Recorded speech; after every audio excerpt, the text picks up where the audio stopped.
Somewhere between the day you just lived and the sleep waiting to take you, there is a frequency. You won't find it on any dial. It doesn't broadcast on a schedule. It comes when the hour is late and the lights are low, and you are ready to go somewhere without leaving where you are. This is the Midnight Frequency. What follows are radio dramas, some set in the smoky, rain-soaked world of the old Golden Age, where private detectives walked dark streets and every shadow had a secret. Some take place closer to now, some venture further out, into times and places that haven't happened yet. All of them are original stories, written in the spirit of the programs that once kept the whole country listening in the dark. From this moment forward, there are no interruptions, no commercials, nothing to pull you back. If you found something here worth returning to, we'd be grateful for your support. The details are in the show notes, but that's for later. Right now, there is only the story. Get comfortable. Let it come. There is a gap in the history of science fiction radio. Dimension X went off the air in the fall of 1951. X-1 did not sign on until the spring of 1955. For 3.5 years, there was nobody with a microphone looking for stories like this one. In December of 1954, right in the middle of that silence, Worlds of If published a story by an Alaskan trapper named Ralph Sloan, writing as Ralph Williams. He would be dead inside of 5 years, drowned off Kachemak Bay. No collection of his work has ever been published. This story ran once and was never heard aloud by anyone, anywhere, until tonight. It concerns professionals. They deal in weapons, they work across time, and they chose the middle of the 20th century as a supplier after a careful survey of all factors, for and against. They did not want the mass weapons of their own era. They wanted ours, The Gun Runners, by Ralph Williams. The Gun Runners were professionals, and except for one minor detail, the operation had been very well planned. The middle 20th century was chosen as a source of supply after a careful survey of all factors pro and con. The gun runners did not want the mass weapons of their own day. They wanted selective weapons which could be used for private murder. In the mid-20th century, the level of technology was such that well-made and reliable weapons were available. And, at the same time, social control was still sketchy enough to permit quiet procurement of such merchandise, if one knew how to go about it, and was suitably financed. The gun runners, 2 men and a woman, knew how to go about it, and they were suitably financed. The profits in their business were commensurate with the risks, which were not small. In their world, unauthorized time travel was highly illegal because of certain possible undesirable effects on the total space-time continuum, and was severely punished. Moreover, it was personally uncomfortable and dangerous. They came from an old, ingrowing world which had never reached the stars, where there were only men and their works, no blade of grass or microorganism or sparrow which did not directly serve men. In their time, hereditary traits, which had meant untimely and certain death in earlier times, had persisted and multiplied. Immunities and instincts, which had fitted men to live with tigers and streptococci, and seek their food in the wilderness, had atrophied. The 20th century was a dangerous environment for these people, more so perhaps than the Eocene would have been for Homo sapiens. In preparation for their venture, it had been necessary for them to undergo a drastic and painful series of tests, inoculations, conditionings, and plastic surgery. Unfortunately, it had not occurred to them that their time machine might need similar protection. The equipment was basically electronic, and the power leads were encased in a new insulation, a synthetic protein which in very thin films afforded a near-perfect dielectric. It was also, as it happened, an almost perfect culture medium for certain bacilli, non-existent in the sterile future, but healthy and thriving and full of appetite in the 20th century.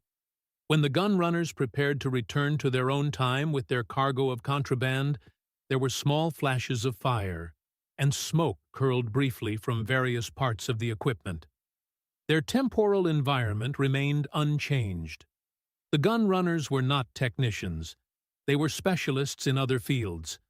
They pulled and prodded uncertainly here and there, pushed the buttons again.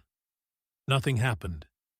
The senior gun runner, a man who wore in this century the appearance of a quiet, gray-haired professional man, and who wore in any century the habit of command, came to a decision. He spoke in their own language, a language time had pruned to telegraphic brevity. If tamper, make worse. Electronics technicians this era. Use. The second man raised an eyebrow. Knowledge adequate. Time travel not simple. The older man shrugged. Theory not simple. Machine simple. Savages clever fingers. Adequate stimulus. Can solve. And after? Disposition, displacement effect. Or, the senior gun runner sketched a quick gesture of pulling a trigger. The younger man nodded slowly, still dubious, which was proper. It was his function to be suspicious and questioning, as it was the other's to command. Stimulus, profit, curiosity, and muerta. Both men turned and looked appraisingly at the woman, who had not yet entered the discussion. She was a very narrow specialist, within the wider specialty of gun running and murder. Now she moved her shoulders uneasily. Displacement effect, she suggested. Near limit. If caught, she made an unpleasantly suggestive spastic gesture.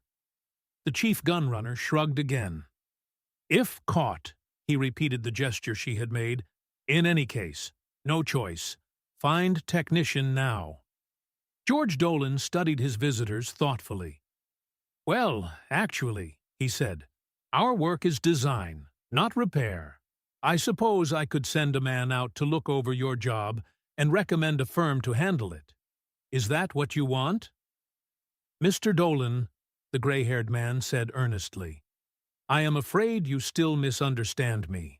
The work we wish done is small in scale, but very intricate and delicate, and highly confidential.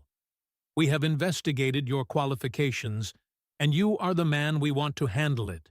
You, personally. We do not want you to mention this work to any other person, not even your wife. I don't have a wife, Dolan said. That's no problem. He hesitated. Do I need security clearance? That'll take time. No security clearance. This is private work. Dolan frowned. Private work? Money no object. Very secret. There were implications to this offer which he did not like. On the other hand, his eye strayed to the young woman who sat quietly beside the man, silently exercising her specialty. The plastic surgeons of her era had done a beautiful and nearly perfect job on her body, but bone deep, in ways an observant man could sense, she was still not a 20th century woman. In a city full of women who made a profession of being young and handsome, she too was young and handsome, but different. Dolan was an observant man and a curious one. He looked back at Brown. If you could just give me some idea, he said tentatively. The equipment, as I have said, is very intricate, and we are not technicians. We prefer that you make your own diagnosis. Dolan pursed his lips uncertainly. He glanced again at the girl. Okay, he said at last. I'll look at it. I can't promise anything. He punched a button on the desk intercom. Betty, I'm going out to look at a job with Mr. Brown and Miss, He glanced at the girl. Jones, the gray-haired man said. Miss Jones. Oh, yes. Excuse me. Dolan smiled at the girl and drew a brief quirk of the lips in response.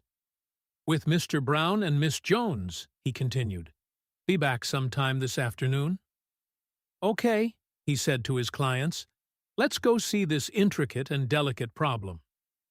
For reasons compatible with the profession of gun running and the nature of time travel, the time translator had been located outside of urban limits.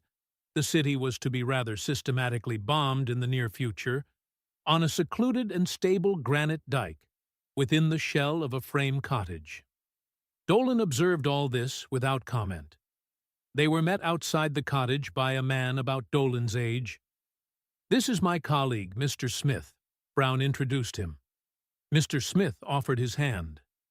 As he turned to lead them inside, Dolan noticed that the light summer jacket Smith wore did not drape well over the right hip pocket. He filed this fact also for future reference. "And here," Brown said, "is the machine we wish repaired." In the center of the room was an orderly jumble of shiny black geometric solids, laced together with wires and bars of silver, the whole mounted on a polished ebony platform.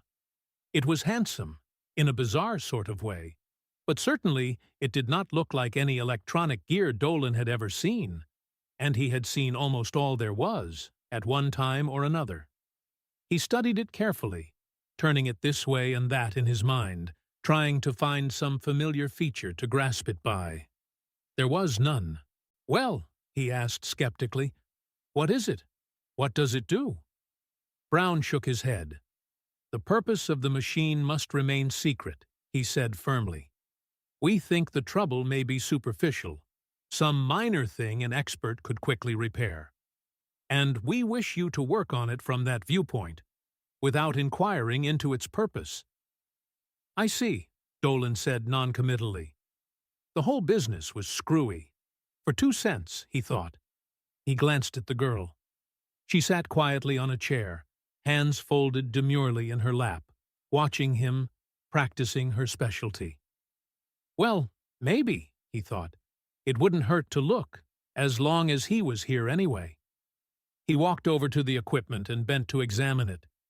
The silver conductors seemed to be uninsulated, although in places they were closely paired. He frowned and scratched tentatively at one with his fingernail. The metal showed bright. There was a slight tarnish, that was all. No insulation. He noticed something else. Back of the equipment, at an angle unnoticeable from the side he had first approached, were several cut and dangling wires, some of which had been partially replaced by quite ordinary high-tension cable. Spread about on the floor were lengths and coils of wire. "You've been working on it yourselves?" he asked Brown. No. As I told you, we are not technicians. Before we contacted you, we had already tried another man. He proved unsatisfactory. We, paid him off and sought a better qualified person." "Unsatisfactory, eh?" I see." Dolan's eyes moved thoughtfully to Smith, who lounged carelessly just inside the door. The coat now hung smoothly. It was only when Smith moved that the hint of a bulge showed. Dolan was a curious man, but also a prudent and thoughtful one. He decided he did not want this job. It was time to get out. "I'll have to go back for some equipment," he said casually. "Can you drive me in?" He knew immediately that it was not going over. Brown frowned and sucked thoughtfully at his lower lip. "If you could make a list," Brown offered, "I could get it for you. You could then be making a preliminary survey while I am gone. There is a question of time involved. We wish these repairs made as quickly as possible." "Well, I'm not sure." "Miss Jones," Brown said persuasively, "is as well versed as any of us in the operation of the equipment. She could answer any questions you might have." The girl smiled and nodded. Smith, lounging by the door, casually moved his hand to his belt, sweeping back his unbuttoned jacket slightly. Brown stood waiting. Dolan studied them silently for a moment. They couldn't force him to take the job. He could simply turn them down and walk out. Or could he? For some reason he did not quite understand. He was just a little reluctant to test the idea. "Okay," he said shortly.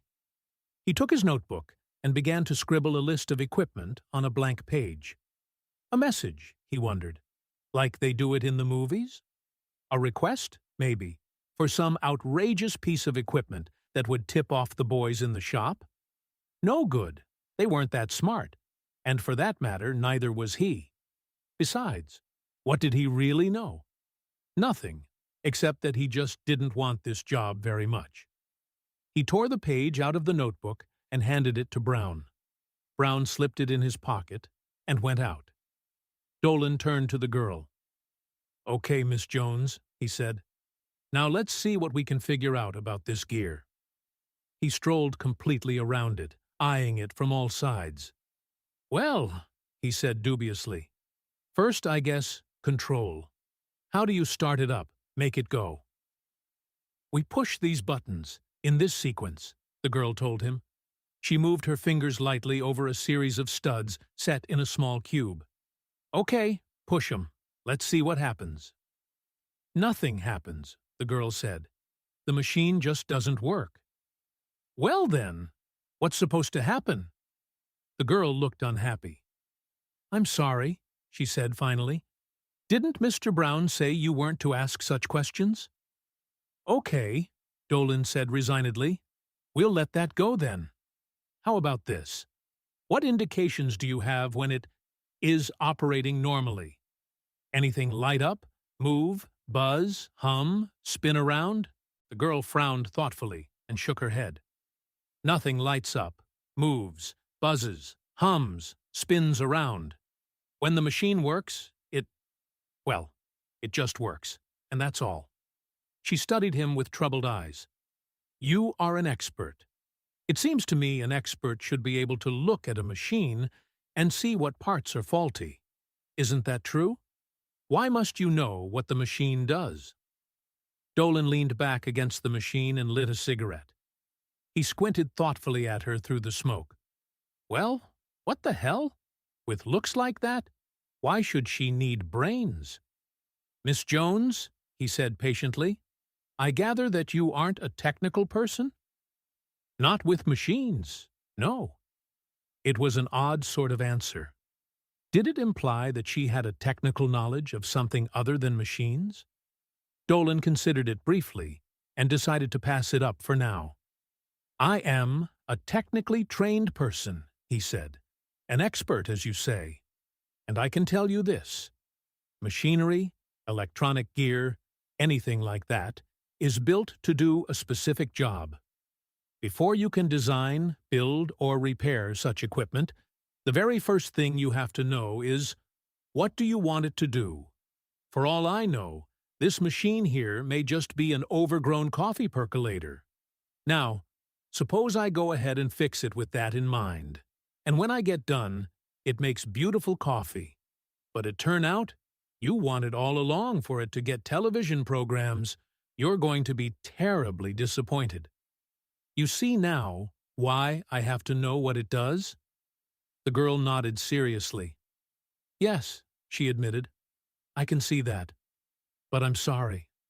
I still cannot tell you the purpose of the machine." She glanced uncertainly at Smith. He shook his head minutely. "Perhaps," she said, "when Mr. Brown returns." Brown, however, did not convince easy. Dolan puffed angrily at a cigarette, while Brown and the girl watched him impassively. "Damn it," he said. "It just won't work like this. That's all there is to it." He kicked savagely at the base of the machine. "All I'm doing is chasing my tail in circles. I know what part of the trouble is now. Somehow you've lost the insulation on your conductors. Burned up, evaporated, blew away. God knows what. Anyway, it's gone. But I can't just spray some gunk back on and have it work like new. We just haven't got that kind of insulation. Where'd you get that stuff, anyway? Can't you get some more?" "It was specially made for us," Brown told him. "We cannot get more at present." "I see." There had been a very slight accent on the present. Did it mean anything? And if so, what? "Well, I can rewire it for you. Use standard stuff. It won't look pretty, but it might work. Only what should I use? I don't know what it needs. High voltage cable or bell wire, shielded or open. I've got to know what you've got in these black boxes here."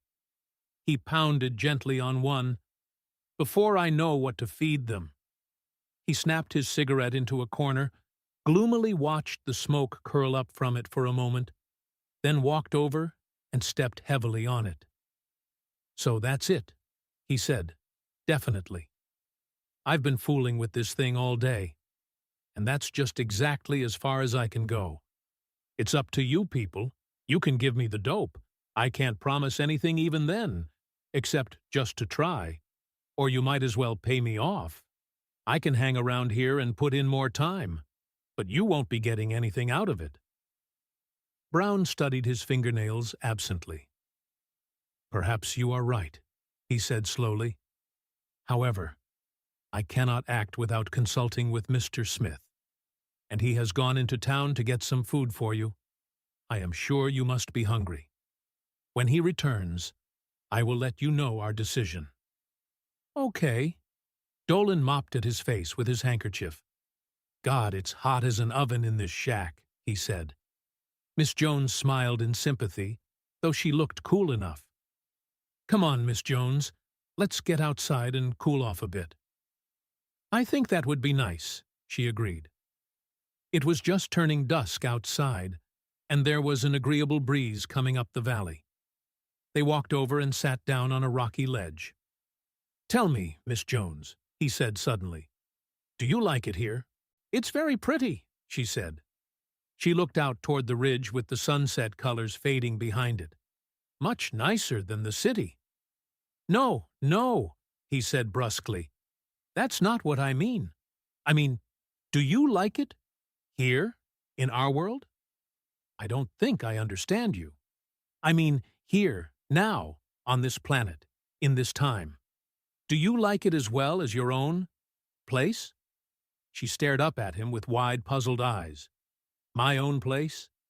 What other planet or time do you think I might know? I don't know, Miss Jones. He was not quite sure exactly what he had been driving at himself. Forget it. Just a stupid idea. He leaned back and let his eye follow the shadows up the valley. A faint whiff of perfume reached him. Miss Jones, he said, that's rather an awkward thing to call you. Do you have a first name? Jane Jones, naturally, she said, and smiled. What else? No good, he said firmly. I might call you Mary. That's a nice anonymous tag, and sounds better too. Or you could tell me your real name, just the first name. That wouldn't give much away.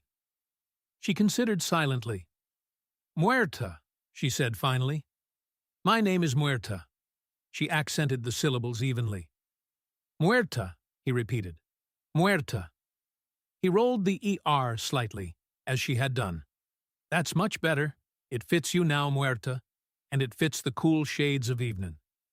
He looked down at her. Muerta, he said soberly. It's a lovely name, truly. He leaned forward and kissed her. Her lips met his, not coldly, and not demandingly or fiercely, but gently and firmly, in the exact measure he desired. He put his arms about her, and she came into them, supple but not limp, as a beautifully trained dancer follows a lead. For a very long moment, they remained thus, lip to lip and breast to breast, the yearning and response in each rising in swift, even balance. And then Brown opened the door, casting a shaft of light past them in the dusk. Oh, Muerta, he called. Are you there?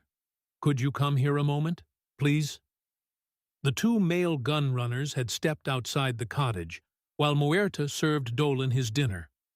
They found the smells and sounds of summer night, the darkness itself. In their world, there was no darkness except in closed rooms. Disturbing, but preferable to watching and hearing Dolan eat. For primitive, natural, the senior gun runner said. But, he winced, teeth. Gnawing. The other agreed. He clicked his own non-functional dentures experimentally, examined his fingers with fascinated revulsion. Tender flesh, white teeth. Ugh! Muerta, he said thoughtfully, seems not to mind. The senior gun runner cringed as a bat fluttered by. Her specialty, he said absently, not to mind. He strained his eyes to see into the darkness. Was that a mouse rustling in the grass? Or worse yet, a snake? Progress? The younger man asked. Motivation set. Next, focus on problem. Pressure. It was something small and alive, coming toward him. Move nearer door, he said abruptly. Light. Mr. Smith and I have discussed the matter, Brown said, and we have decided to be completely frank with you. He paused, watching Dolan. The machine is a time translator, he said. Dolan looked back at him, poker-faced. So? Brown frowned slightly. Perhaps he had expected more of a reaction. We are from a time very far in your future, he continued. The machine has the apparent effect of transferring our physical bodies to this age. I say apparent effect, because the mechanism of this time translation is not fully understood. There are certain anomalies, the displacement effect, for example, but that is immaterial. For all practical purposes, we can move at will to and from any time in our past, though not into our future, when the machine is working. Naturally, such time travel must be kept secret. If it were not, several undesirable consequences might arise. It is very closely regulated and may be used only for bona fide historical research by responsible persons. He looked inquiringly at Dolan.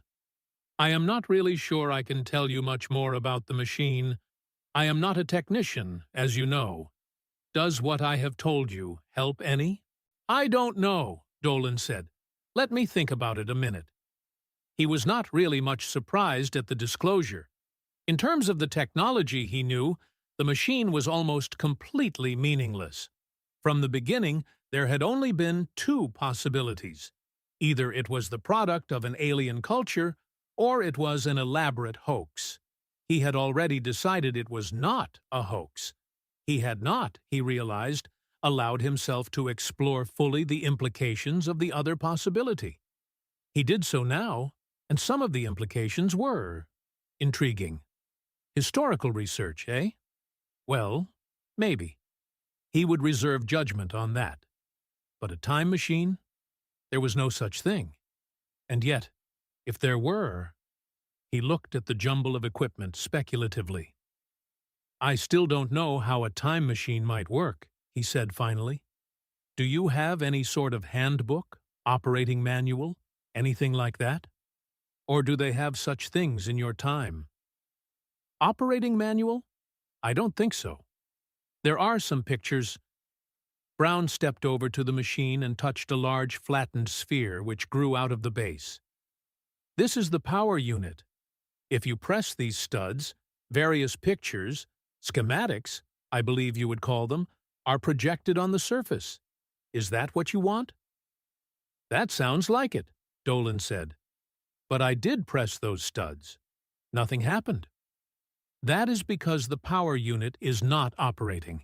It does not come on, as it should, when we press this button. He indicated a stud on the cubicle control unit. That, I suppose, is one of the major things wrong with the machine. Yeah, I see, Dolan said. He squatted and examined the power unit more closely. One of these pairs now. He traced them with his finger up to the control unit. Must be the control pair. He took a piece of chalk and began numbering the terminals rapidly. Now, he said, if the control pair is shorted, the power should be on. But there must be overload protection of some kind. That's probably kicked out. So let's just cut all this junk loose and then short the possible control pairs one at a time. See what happens then. He reached for a pair of side cutters. The three gun runners looked at each other. Brown nodded slightly. They moved quickly back out of Dolan's way. Okay, Dolan said half an hour later. We've got the power unit perking, and we've got the pictures. Now what do they mean? This block interwiring diagram now, it seems to be what I'm looking for, but I can't read the tags they've got on it. You know which block in the diagram corresponds to which piece of equipment? Brown studied the luminous white lines against the black, polished background. He put a well-manicured finger on one square. "According to the lettering," he said, "this is the control unity, the small cube at the top with the buttons. This other, I do not know. It says, temporal reintegrator. I do not know what that might be." Dolan frowned doubtfully. "Temporal reintegrator," he repeated. "Could be anything.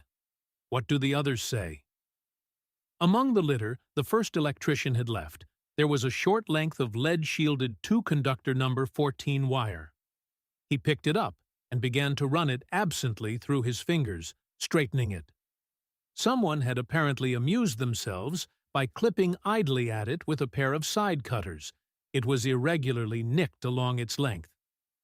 "This," Brown continued, "is something called a selective resonator, and this, well, the term does not translate, it is a," he pronounced carefully, as if unfamiliar with the word, "bractor quatic." There was something peculiar about the indentations in the wire, Dolan realized, a pattern. He pulled it unobtrusively through his fingers again, letting his thumbnail run over the nicks. It was Morse. K-I-T-T-E. Kitten? No, it must be American Morse. K-I-L-L-E-R. Killers. HSN RVRRD. Killers in the house at the end of River Road. This was the house at the end of River Road. Brown had stopped speaking and was looking at him questioningly. Yeah, Dolan said hastily. "Well, that still doesn't tell me too much." He carefully rolled the length of wire and hung it on a projecting piece of the time translator. His hands were damp, and he was sure he was moving awkwardly and unnaturally. Dolan was not an easily flustered person, but things were coming a little fast.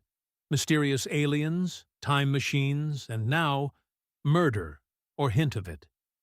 He needed time to think. "It's getting pretty late," he said, hoping his voice sounded natural. "Let's just knock off for now. I'll study it over. Maybe I'll have something figured by tomorrow." Historical research, huh? Some professors all right. This bunch? The thing to do was to stall, not let them know he suspected anything.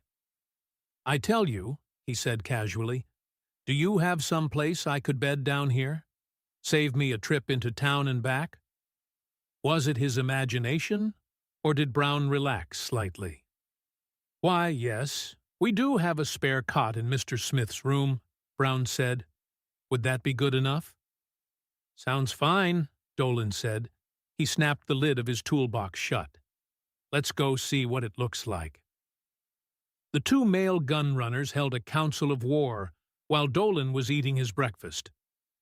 "Subject's attention diverted," the senior gun runner said. "Unknown factor. Annoying." Smith clucked his tongue in sympathy. He thought for a moment. "Raise threshold to override," he suggested. "Must. Muerta." Smith nodded and went out. He returned in a moment with the female gun runner. Brown explained the problem to her in the same few words he had used to Smith. She shrugged. She did not bother to practice her specialty on her colleagues. They were, for one thing, almost immune. They had grown up in a civilization where her specialty was overcrowded. For another, in the nature of her specialty, she found it hard to concentrate on more than one subject at a time. "Doing best," she said indifferently. Brown studied her shrewdly. "Supplies short," he said mildly. "One half larger than 1/3. Each must pay way." His voice was mild, but Muerta understood the threat quite clearly. "Suggestions?" she asked coldly. Brown nodded equably. He was used to temperament in this member of his team, and told her what he wanted her to do. She would obey, he knew. She would also double-cross him if the occasion offered. But he did not intend that the occasion should offer. There was a footpath leading up the ridge back of the cabin. Dolan did not ordinarily feel the need of an after-breakfast stroll, but today he was looking for something. He was not quite sure what it would be, but he thought he would recognize it if he saw it. He walked slowly up the footpath, letting his eyes roam. Perhaps 50 yards from the cottage, the grass was trampled and the brush bent where someone had left the path. This might be it. He followed the trampled trail off the path, searching carefully now. 3 or 4 steps along it, he found what he had been looking for: 2 empty .45 caliber cartridges lying in the grass. He picked them up and juggled them in his hand, looking speculatively about. Angling off to the left was an opening in the undergrowth. He walked that way and found himself standing on the lip of a sharply eroded gully. Someone or something had kicked the bank down recently. There was a great pile of new earth in the bottom of the gully. He kicked around in the leaves and mold at his feet. There was a dark, crusted substance on the leaves. The door of the cottage slammed. He slipped the empty cartridges in his pocket and stepped hastily back to the path, listening. Were those footsteps hurrying toward him? He began to stroll slowly back toward the cottage. Around the first turn, he met Muerta. The girl now, he thought. Where does she really fit? Possible ally? Enemy? Or neutral? She came up to him a little breathless and took his hand. "Were you going back to the house?" she asked. "Not specially. Just walking around." "Let's not go back just yet then," she said. They turned and walked slowly back up the path, hand in hand.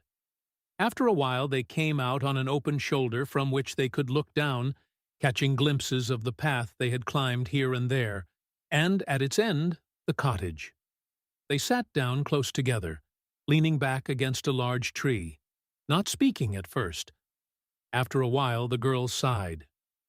"I shall feel very sorry when we leave this time," she said. "Me too." He kissed her. After a moment she pulled away and looked at him searchingly. "There is something bothering you?" she asked. She flushed a little. That was not very ardent. Dolan looked away, feeling foolish. "I guess not," he said. She took his hand and squeezed it. "Poor George. It must be very confusing for you. Can I help?" Perhaps she could, he thought. "Look here," he said cautiously. "What happens when I get this thing fixed, if I do? You folks go on back to your own time, I suppose, but what happens to me?" She hesitated. "I don't think I understand," she said. "Mr. Brown pays you for your work, I suppose, and you stay here, that's all. Should there be more?" Dolan smiled grimly. "Like the first technician, huh? What do you mean?" "I mean, Brown pays me, and I stay here, like the first technician." He took his hand out of his pocket with the 2 empty cartridge cases in it and rolled them gently back and forth in his open palm. Muerta stared at them, fascinated. "Oh," she said faintly. "I didn't know. I didn't know." "Well, you know now," he said. "And your job is to keep me cheered up and plugging away at the job until payday comes, right?" "No," she said. "Oh, no. Please, George. They wouldn't do that. That is, I don't think. It's so unnecessary." "Unnecessary?" "Yes. You see, I shouldn't tell you this, but I can't have you thinking. You see, after we are gone, you will forget all this. Why should they kill you when there's no reason?" She did not seem very strongly convinced herself, Dolan thought. "How do you mean, I'll forget it? You mean they'll hypnotize me? Something like that?" She shook her head. "No, they won't have to do anything. It's the displacement effect. You see, we are not really here. In a way, it is a sort of illusion, but more real for us than for you. When we return to our own time, we will remember all that happened, but you will remember nothing, since the translator does not really exist in your time. You will just forget. It will be as if none of this had ever happened, as if you had never met me, never heard of a time translator. It sounded plausible in a way, but there was a flaw in the logic.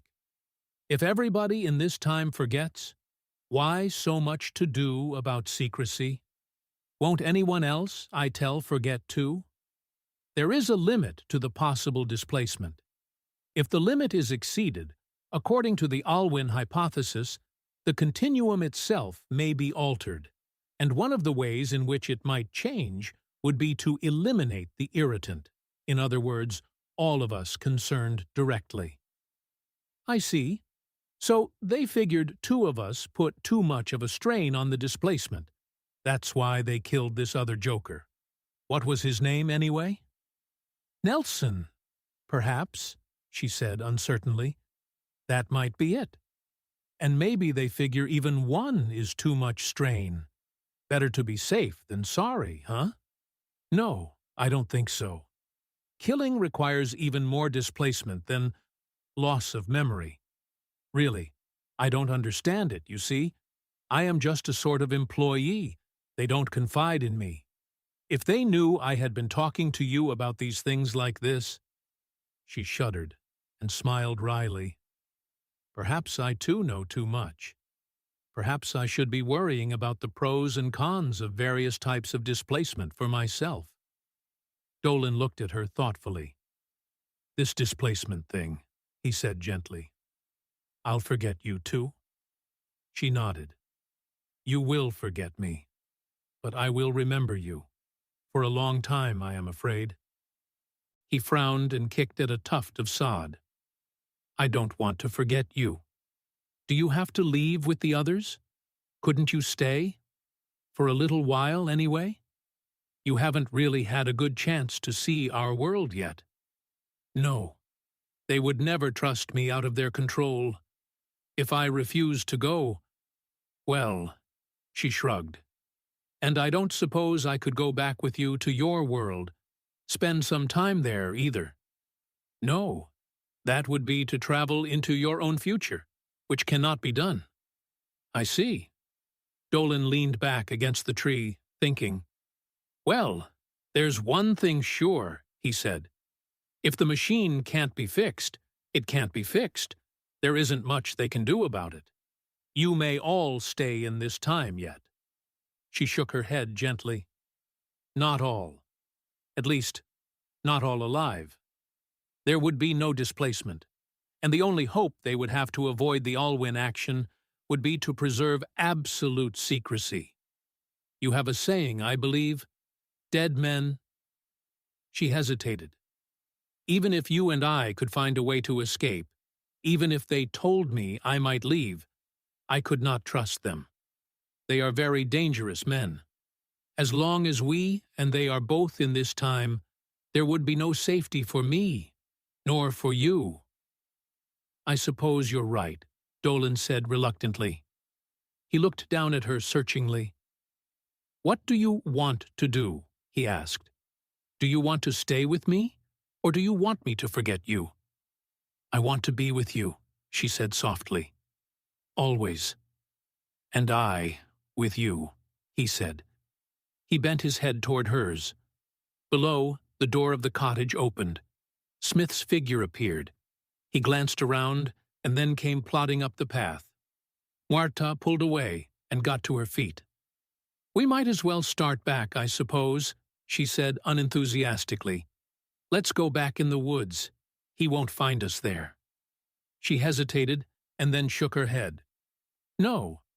We have both been very indiscreet today, and they are suspicious men. It is important in their trade to be suspicious. It would not be wise to let them think we are avoiding them. Okay, I suppose not, he acknowledged glumly. He rose and followed her down the path. Like all true artists, Muerta tended to submerge herself completely in her role, a failing which the senior gunrunner recognized and allowed for in his calculations. In the following days, Dolan held her hand often, and kissed her sometimes, and talked with her frequently, and took her in his arms for short periods. But at the crucial moment, Smith or Brown always casually appeared upon the scene. Dolan suspected, accurately, that they were deliberately permitting him just enough contact with her to keep him constantly on edge, keep his mind off other matters. They made no overt threats, but he was constantly aware of the body in the gully, the bulge in Smith's pocket, Brown's cold eyes studying him. Dolan was not a submissive person, and under the pressure, a cold malevolence toward the two gun-runners began to develop in him. He concealed it, as well as he could, under a shell of impassivity. His time would come. The sketch of a plan was beginning to form in his mind. It was not very solid yet, but if it worked out, they would be laughing on the other side of their faces. What was it Muerta had said? There would be danger. As long as we and they are both in this time. The answer to that was simple. Eliminate they and eliminate the danger. In his work, Dolan kept running into reminders of the first technician, and the matter bothered him. The man seemed to have been making progress, and surely he would not have been such a fool as simply to refuse to work. The message he had left showed he understood quite clearly his danger. He asked Muerta about this and got another shock. "That was a mistake," she said. "We did not fully understand your world then. In our time, medical science is very exact. There are no incomplete men or incomplete women. We assumed that because this person, looked like a man and seemed to be a man, he was one. However, we have since discovered that this is not always true, and it was not in this case. We could not allow him to work on the machine since we could not predict his reactions adequately. Not predict his reactions. There was an obvious corollary. Dolan's lips tightened. But you can predict mine, is that it? Muerta ran her fingers lightly along the back of his hand, studying his knuckles with the tips of them. Of course, she said idly. Why not? There is nothing wrong with your reactions, George dear. He flung her hand away violently. Why not? So you push the buttons, and I react as predicted. And you sit back and laugh at me while I fix your machine. And then you all go tootling off to find more suckers, while I hold the bag. That's it, isn't it? Boy, I bet you've been getting a big charge out of this. I thought it was mighty coincidental the way one of your boyfriends always pops up as soon as we're alone for 5 minutes. Not taking any chances on the reaction getting out of hand, are you? She stared up at him in shocked surprise. No, she said. No. Oh, poor George. How stupid of me. You see, I am not really very wise. I know only one thing, how to be a woman. I keep forgetting that you do not think as we do. Because we can predict a reaction. Does that make it less real? But you used me. You knew this would happen. There were tears in her eyes. I used you, she admitted. And I used myself. And Brown used both you and me. And you used me also. Do you wish me to think that when you hold a woman's hand and say certain things to her and look at her in a certain way, you are entirely innocent? You do not guess what may happen? I didn't force you, he said stubbornly. The choice was yours to make. Nor did I force you, but I knew what your choice would be, and further, I knew what my choice would be.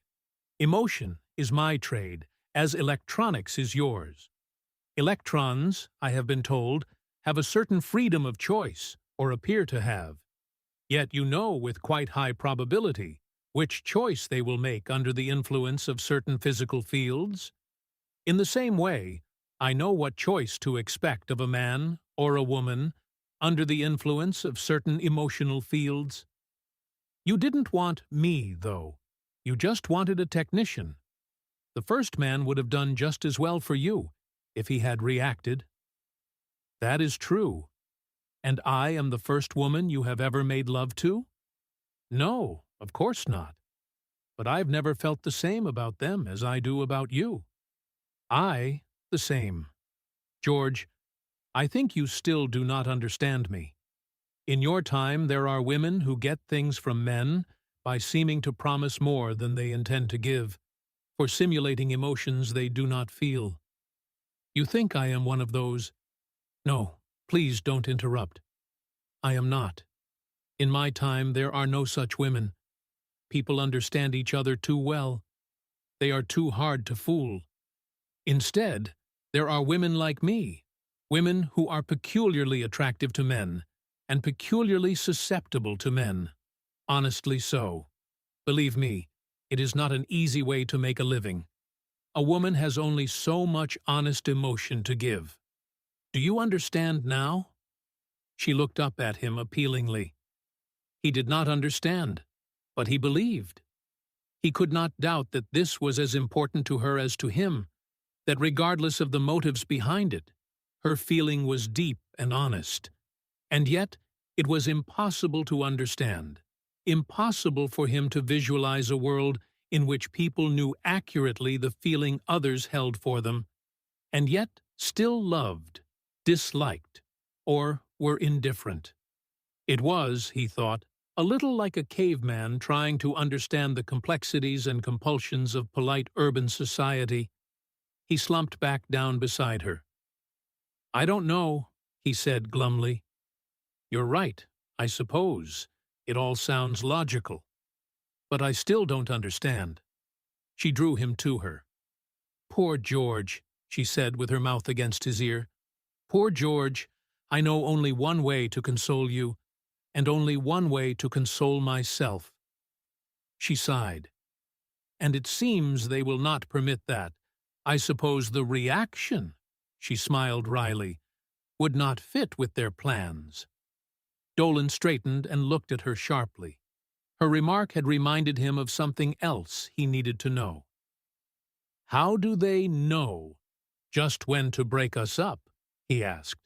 Just when to drop in accidentally on us. Can they read my mind? She shook her head. No, they are not mind readers. It is just that they know so much about what to expect of people. Remember that for thousands of years there has been nothing so important to us as what other people do. In my time, men of science no longer study physical things. All that is known, they study people. In any given situation, they can predict quite accurately what action a given individual will take. You think they know what we're talking about now? Not in detail. But in general, yes. And I suppose it must serve their purpose in some way for us to worry about these things. What will become of you and me? Or they would not permit it. In a matter such as this, they do nothing without a purpose. Well, that's fair enough, Dolan said grimly. As long as they aren't actually mind readers, they can guess all they want to. Muerta shook her head. It is not guessing. That is what I have been trying to tell you. Whatever you plan, they will have foreseen it. Perhaps not the exact thing you wish to do, but all the possible things you can do, and the most likely thing you will do. Really, it will not be so bad. You will finish the translator, and we will go, and you will forget us, and, well, in time, I suppose I will forget you also. No, he squeezed her hard against him. I don't intend to forget you, and I don't intend you to forget me. He grinned down at her. In this time, the boy always gets the girl, and they live happily ever after. It's a natural law, like gravitation. Brown and Smith aren't infallible. They may know people, but I know machines. Don't forget, the time translator is the key, the big item in this mess. And that's in my bailiwick. Dolan went back to work. He left it to Brown to satisfy the people at the shop, and apparently Brown satisfied them. They sent along the equipment and supplies he requested without comment. He still had no idea why the time translator worked, but he was beginning to know quite a bit about how it worked, in the sense of functional operation, the input-output relations of the black boxes. A time came when he could have activated the machine by making a few minor connections. He did not do so. With the knowledge that he had the technical problem whipped, some of his urgency faded. He could take time to amplify and clarify his knowledge. Quite probably, the time translator could never be duplicated by 20th century technology. At the same time, only a fool would pass up a chance to learn what he could. It was too big a thing, even with the limitations under which it seemed to operate. Also, familiarity with the translator was a weapon, knowledge Brown did not have, a weapon he was grimly intent on using. He kept testing and checking, varying inputs and measuring outputs. Remembering what Muerta had said about losing his memory, he did not think he would if his plans worked out, but there was always the chance of something going wrong. He kept careful notes. Brown watched this activity blandly. Thinking it over, Dolan saw that this was only logical. There were always fires for notes. So, as an extra precaution, he made copies of the most important data in secrecy and stored them in a glass jar under a rock back of the cottage. Then it occurred to him that he might forget about the jar, or he might not be around to remember it. There was still the gully to keep in mind. Well, what had worked once should work again. He nicked a code message in a piece of wire, showing the location of the notes, and left it in his toolbox. Also, he made certain changes in the time machine. Finally, he told Brown the machine was ready. "You want to test hop it?"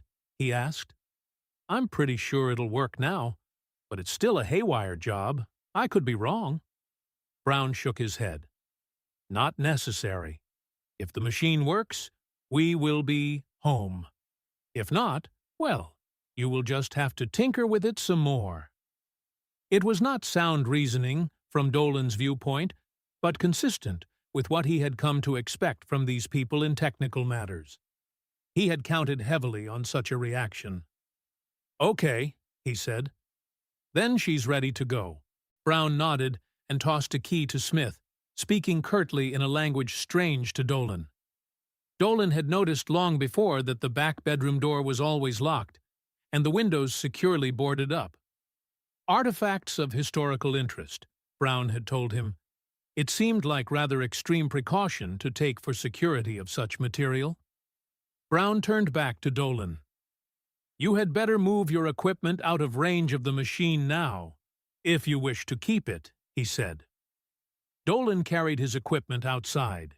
When he returned, the three aliens were carrying small, heavy boxes out of the back room, stowing them in a tight circle about the machine. Muerta was straining at a heavy case with neatly dovetailed corners, marked Remington. So that was what it was all about.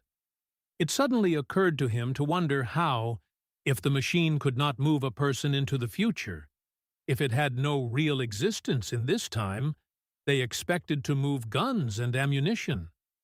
Did the laws of time operate differently for living organisms and inanimate things? What was it someone had once said about life? Islands of reverse entropy. But that was only a figure of speech. Men were still made up of the same elements as steel and brass. Well, it could wait. There were more important things right now. "You need a hand?" he asked Muerta. She smiled and nodded breathlessly.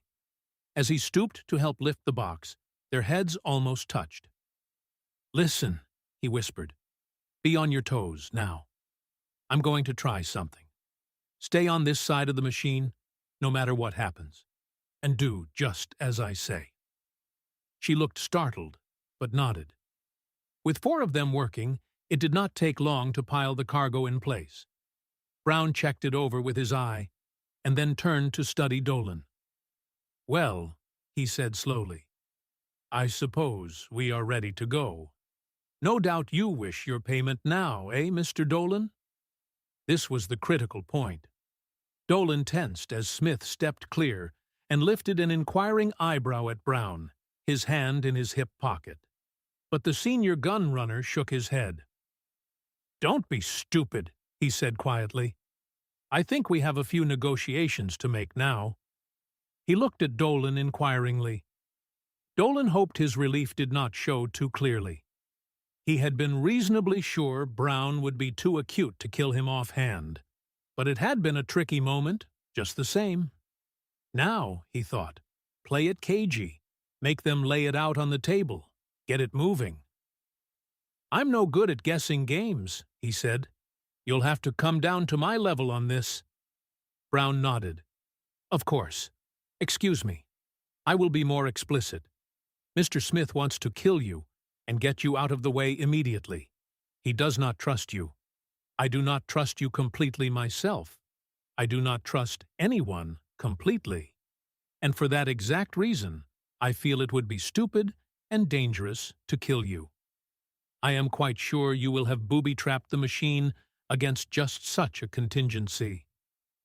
"Booby-trapped?" Dolan asked blankly.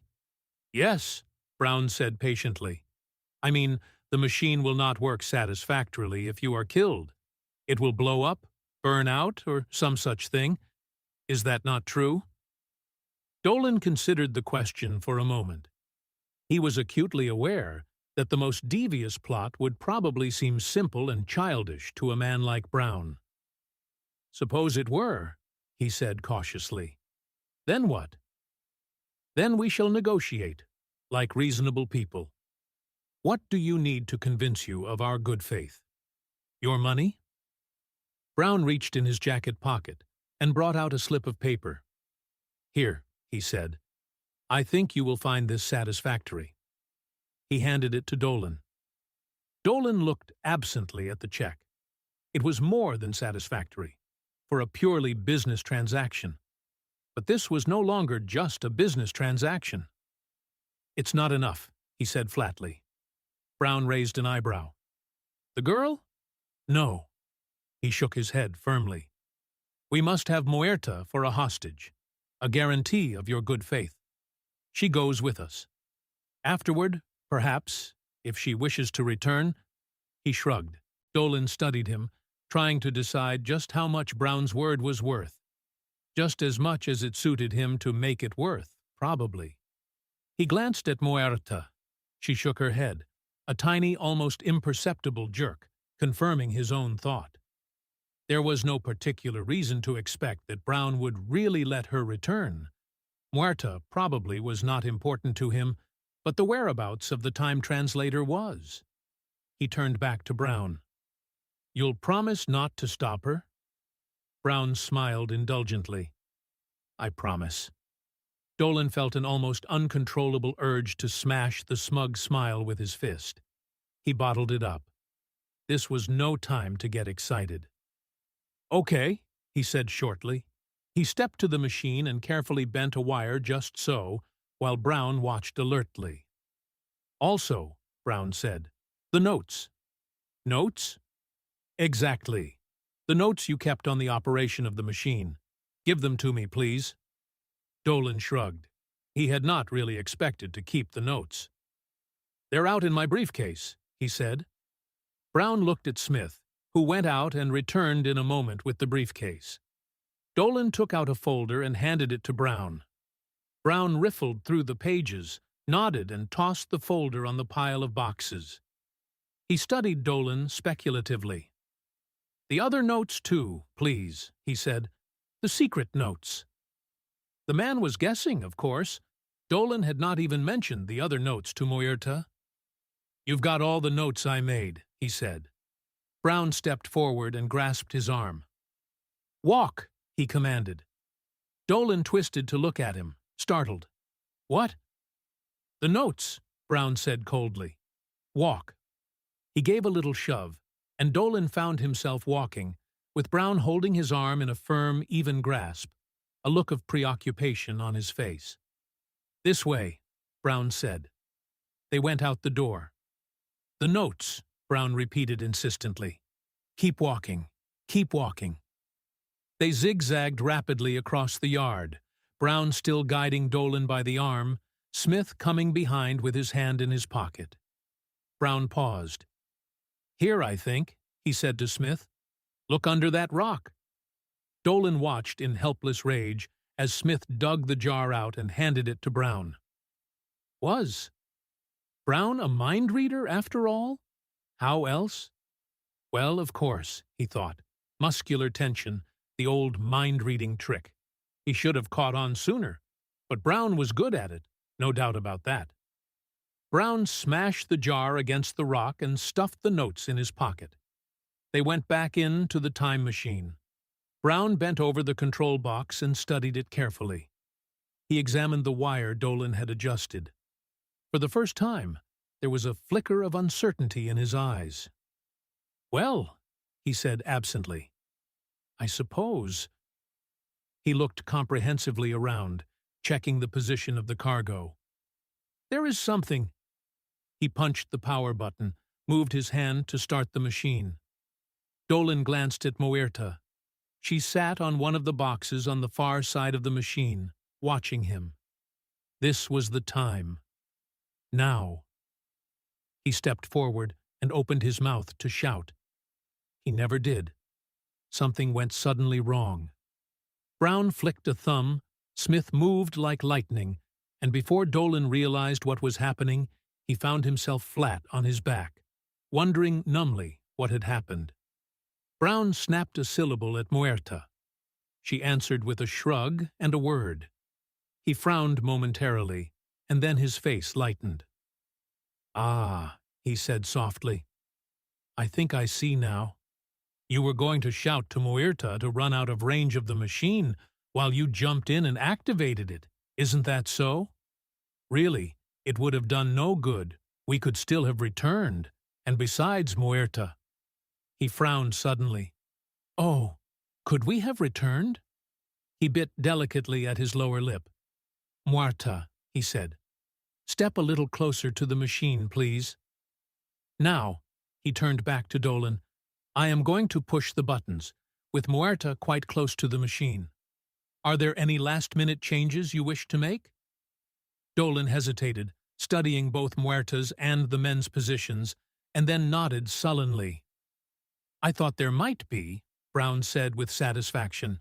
"Mr. Smith, help Mr. Dolan up to the machine." Dolan reached out unsteadily, leaning on Smith, and reversed 2 connections. "That's it," he mumbled. "Thank you, Mr. Dolan. Now, Mr. Smith, if you will just carry Mr. Dolan over there into the corner, well away from the machine, and immobilize him. No, just temporarily. We may still need him again.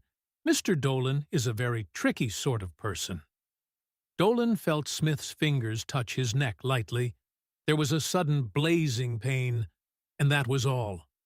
He blanked out. The first thing he knew after that was that fingers were working gently at his neck, massaging it. His head was resting on something soft. He opened his eyes and saw that he was lying with his head pillowed on Muerta's lap. "George," she said sharply. "Are you all right, George?" "I'm all right," he said. He raised his head and looked around. The machine was gone, and Smith and Brown were gone, and half the boxes were gone. The end ones in the little semicircle were broken, and from them a pile of brass cartridges had spilled through the hole in the floor where the others had been. "Wise jerks," he mumbled with grim satisfaction. "See how they like it now." Muerta stared at him. "What happened, George? I don't understand what happened." "I gimmicked the machine. That's what happened. Surprise, huh? I'll bet they were plenty surprised, too." "But I thought—" Dolan sat up and felt tenderly of his throat. He nodded. "I know," he said. "You thought they had me licked. So did they. That was just smokescreen, a little diversion. I knew they could outsmart me if I tried to pull anything foxy. That's their trade. But they weren't really mind readers, you told me that, and the business with the notes cinched it. And they didn't think like technicians. They could see I might disable the machine or booby-trap it. But they couldn't see I could fix it, so it would work. only just a little different. All I had to do was to keep their minds on their own specialty, let them wear out their suspicion on the little foxy tricks they expected, so they wouldn't notice what I was really doing. See? She shook her head. No, she said. I do not see. I suppose I'm stupid, too. Not stupid, just not technically minded. You understand? This machine works by setting up a field around itself. Ordinarily, that field's circular. It takes in everything in a certain radius. But it doesn't have to be. That's just because it's the easiest way, more convenient. So I just distorted the field a little, made it lopsided. Then I went through all that other business to keep their minds on me, keep them off your position, and make sure they both stayed over on my side. He smiled at her. I told you, remember, in this time the villains always get it in the neck. The boy gets the girl, and they live happily ever after. She shook her head. No, she said gently. I'm sorry. For you and me there will not be any ever after. You forget the displacement effect. Displacement effect? Yes, she said. I am afraid I did not explain that fully to you. I thought it would only hurt you to do so. You understand? The past is really immutable. We only seem to change it. For the time that the time translator exists at any given time in the past, a sort of enclave, a self-supporting bubble, is established which permits apparent changes. When the time translator returns to its normal existence in my era, that bubble dissolves. I do not know, in terms of our present subjective time, just how long the displacement will hold. But when it vanishes, we, you and I, will no longer exist. But that would be a change in the past, in itself. Not exactly. What I told you about forgetting was true. It was just not the whole truth. There will be, in my time, a muerta who exists normally up to the time she is translated to the past. And there will be, in your time, a George Dolan who never met Mr. Brown or Miss Jones. But you and I, as we exist at this moment, will not have been. I see, Dolan said. It's too bad I didn't know about this sooner. I think we still may have a chance, though. You see, I had to worry about the possibility that Smith and Brown might think it worthwhile to come back after you. So I changed the switches, too. The time translator isn't going into the future, it's gone into the past, and then it's fixed to burn out again, a long way in the past, where there aren't any electronics technicians, no people at all. How about that? The past? I don't know, she said doubtfully. I am not a temporal technician. I know only about the displacement effect, as it operates in our usual translations. Perhaps in that case the bubble might continue to exist, as a sort of permanent sidetrack. I really don't know. She laughed suddenly, as the full implications of what he had said struck her. The past? Oh, poor Smith. And poor Brown. A long way in the past, where there are no people at all, just dinosaurs and snakes, and they hate such things so.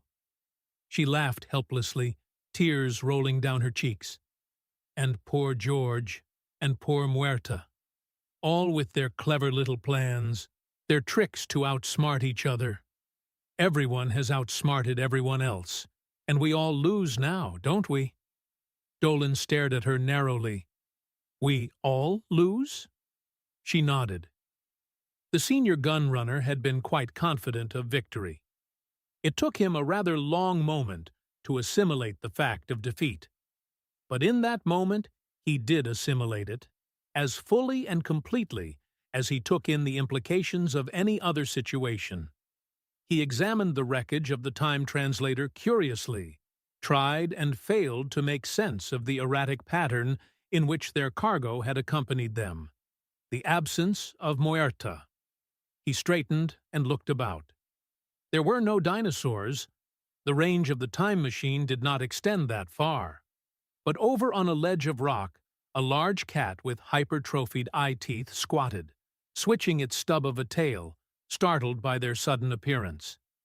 He sighed and turned toward the other gun runner. Old time, he said. He nodded toward the cat. Bad for us. No chance rescue. Supplies short. The other said nothing, watching him narrowly, hand in back pocket.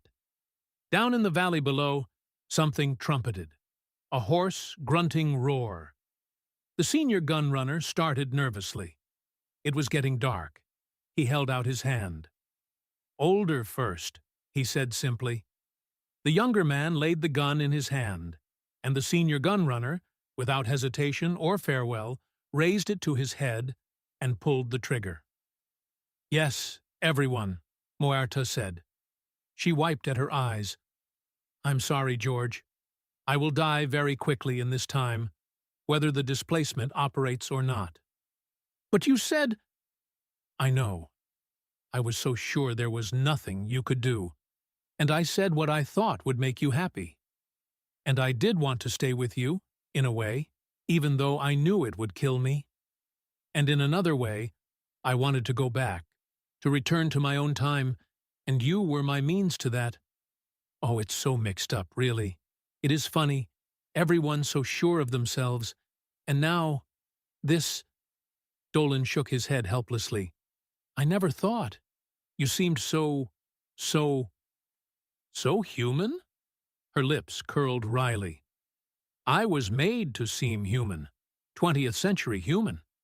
It was part of my job. I'm not. And soon, I shall not even seem human, without the things I need, things that won't even be invented for 10,000 years. Cancer inhibitors, blood-clotting agents, insulin surrogate, vaccines, serums, antibiotics. Why? I can't even eat your food. She shook her head sadly. You had better just leave me. It will not be nice. You will not like me at all. And yet, even with the game played out, she could not forget her trade, her specialty, for it was bred into her as deeply as the tendency to leukemia, the hemophilia, the diabetes, the congenital digestive deformity he had inherited from 100 ancestors, kept alive by a superb medical science to breed her. She laid her cheek against his, the smooth, velvet, human-seeming cheek, with no hint as yet of the lumps of wild tissue waiting to proliferate within. Please don't worry, George, she said softly. It's not your fault, really. She smiled up at him. I've lived a rough life. Most of us do, in my time. Remember, I've earned what I received. I came here knowing what I was doing. It's just caught up with me. It had to, someday. He caught her in his arms and pulled her tightly to him. Oh, God, honey, he said. I didn't know. I didn't even think. I'd give anything. He turned his face up blindly. Please, Lord, let the bubble break, he prayed. Let us not be, both together, now. But the bubble did not break. You have been listening to Never Broadcasted on the Midnight Frequency. The Gun Runners, by Ralph Williams, first published in Worlds of If Science Fiction, December 1954. It is in the public domain in the United States. No radio anthology ever adapted it. This has been The Midnight Frequency. The studio goes dark now. Sleep well.